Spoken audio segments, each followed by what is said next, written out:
Hello there, I'm Lloyd Evans. Welcome to the bunker. It's time for another voicemail. Today's voicemail is from an anonymous caller. Let's listen to what they have to say.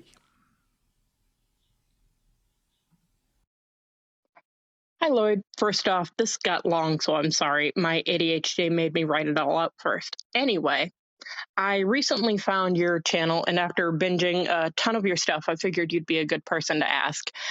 I'm not a Jehovah's Witness ex or otherwise, but some very close friends who my kids call grandparents are. Up until recently, it hasn't been a problem. My kids are young, they're 4 and 5, but recently, I realized my daughter, the 5-year-old, is picking up some of the teachings when she made a comment about the new world. And then, of course, they've recently started going back to their meetings at the Kingdom Hall versus just over Zoom, which my kids never paid attention to when they were there. I stopped them. I'm not allowing them to go to the meetings now, but still, anyway. What I'm wondering here is how I might go about drawing a boundary with them regarding, sharing their teachings and the materials, the videos like the Caleb and Sophia stuff with my kids without triggering the whole persecution complex. Because we attend a very, modern pro-LGBT church, and I don't want them being taught all of this Jehovah's Witness crap. But I know if I say, hey, we don't agree with the religion or the teachings, and you aren't supposed to, we don't want you exposing them to any of it directly or indirectly. All that's gonna cause is we're gonna get hit with the persecution victim wall. So I was hoping you might have some tips for navigating that particular minefield, or even just explaining it to my kids without speaking badly of their quote grandparents who they completely adore. So if you are able to, if you have any insight on that, that would be greatly appreciated. Sorry for the rambling on. I do greatly enjoy your channel, and I hope to get an answer of some sort. Thanks. Thank you. Thank you so much for leaving that message. I do have an answer. How can I put this diplomatically? Get your kids the hell away from these people. I'm sorry. I'm sure I'm echoing what many viewers are thinking. I mean, bless you, you've never been a Jehovah's Witness, so I don't blame you for not knowing how serious this situation is. But trust me, it's serious. This is not a safe situation that your children are in. They are at prime indoctrination age. Bear in mind, there's been a recent JW Broadcasting episode where an account was given of a child being baptized at the age of 8. Well, your 5-year-old is only 3 years away from that. And you may be thinking, oh, it's not that serious. There's no way in the world that my children would end up getting baptized as Jehovah's Witnesses. The religion steers parents and children in that direction. And these individuals have already crossed boundaries by trying to involve your kids in their worship. I mean, how is that not a clear red flag that these people who you're calling friends are exploiting a situation and preying upon the innocence of your children to indoctrinate, to impose their religious views? It's one of those situations where, ultimately you have to navigate things. I can't make decisions for you. I can't tell you who your friends should be. Maybe there's a reason why you absolutely need to have these individuals in your life. It's hard to imagine that being the case, given that they're not family. Who knows? You have to make your own decision, and I can't tell you what to do. As vehemently as I feel that you shouldn't be involving them in the lives of your children, ultimately you need to make that call. So there's the disclaimer. You make the call here.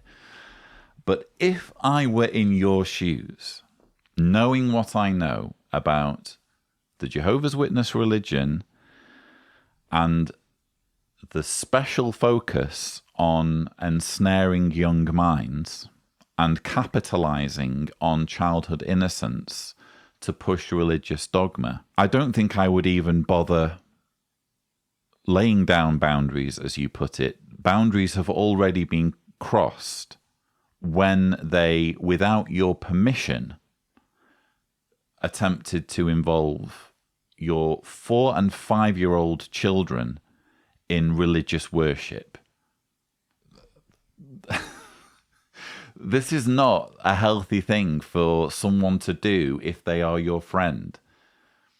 It's a clearly inappropriate thing to do with someone else's children, to involve them in religious worship without parental consent.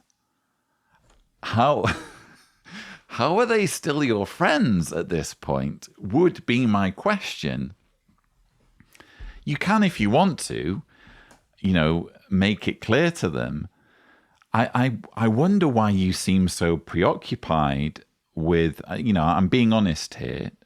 Don't take this as a criticism. I'm very, very grateful to you for calling into the channel and for all the sweet things you said. Please don't take this the wrong way, but why are you so worried about triggering their persecution complex?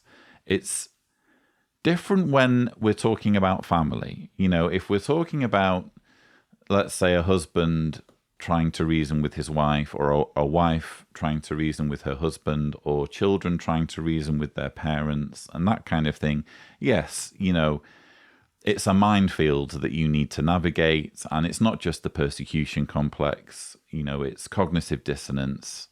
It's a complicated thing, nigh on impossible to wake someone up from their indoctrination. But I'm struggling to understand why you need these people in your life so badly, given their behavior and given the fact that they're not even your relatives, as far as I can tell. I mean, you say that your children refer to them as their grandparents. Well, either they are grandparents or they're not, My Jessica has a friend, a neighbor, to whom she is distantly related. And at one point, she was adamant that she should be able to call her friend her cousin. And I put my foot down and I said, no, she's not your cousin. Oh, yes, but does it really matter? Yes, it does matter. Words matter. Words matter. Especially, I think, when we're talking about a 4 and a 5-year-old. Do you really want them calling to people who are not their grandparents, their grandparents? Again, either they're their grandparents or they're not. If they're not their grandparents, they shouldn't. I'm speaking purely from my own perspective here. Again, you do what you need to do. Parenting is complicated and you need to figure all this out for yourself. But I personally, if I'm not going to allow Jessica to call her best friend her cousin, I'm sure as hell not going to allow her to call someone who isn't her grandparent her grandparent. That's just me. That's just me personally. Do not underestimate the potency of Jehovah's Witness indoctrination. All you need to do is watch a Caleb and Sophia cartoon, and hopefully you should immediately see how seriously they take this. and how ready they are to go after the minds of your children. Just watch one. Caleb and Sophia become Jehovah's friend. Anyone will do. And if that doesn't make your decision for you, I don't know that there's much that I can say. But again, I don't want this to come across as me criticizing you. I think that it's very, very easy when you haven't been raised in the organization, when you don't have like day-to-day experience of it, or first-hand experience, it's very, very easy to just see some friends of yours who are Jehovah's Witnesses and see them as being harmless. Oh, well, they're friends of the family. They're part of the furniture. You know, what harm can they really do? They mean well, blah, blah, blah. Unless you've actually been a Jehovah's Witness and you've seen firsthand the way this works, you know, just take it from me. This is not something that you want to be trifling with. And this is not something where you want to be putting your children, in my opinion, through any element of risk. Any element of risk. If this were my situation to deal with, it wouldn't even be a conversation. It wouldn't even be a case of, oh, come round for a coffee and let me lay out some ground rules. It would be, you know, boundaries have been crossed. I'm really, really sorry, but you can't see my kids anymore. I'm still here for you if ever you want to have a conversation or go for a coffee, but you're not seeing my kids anymore. That would be the way I would deal with it. But again, I can't tell you what to do. I'm sure that whatever you decide, you will do so with the best interests of your children in mind, because you sound like a very sensible, level-headed, intelligent person. And so I don't envy you the possibility of upsetting or offending, but quite frankly, you know how it works. Our children's interests come first. And again, I think this situation is probably more serious than you expected it to be. But that's all I really have to say on this particular voicemail. Thank you again for leaving it. If you would like to leave a voicemail, the thing to do is go to speakpipe.com/Cedars, remembering to indicate clearly if you don't want me to broadcast your message on my channel. But that's all we have time for. Thank you so much for watching.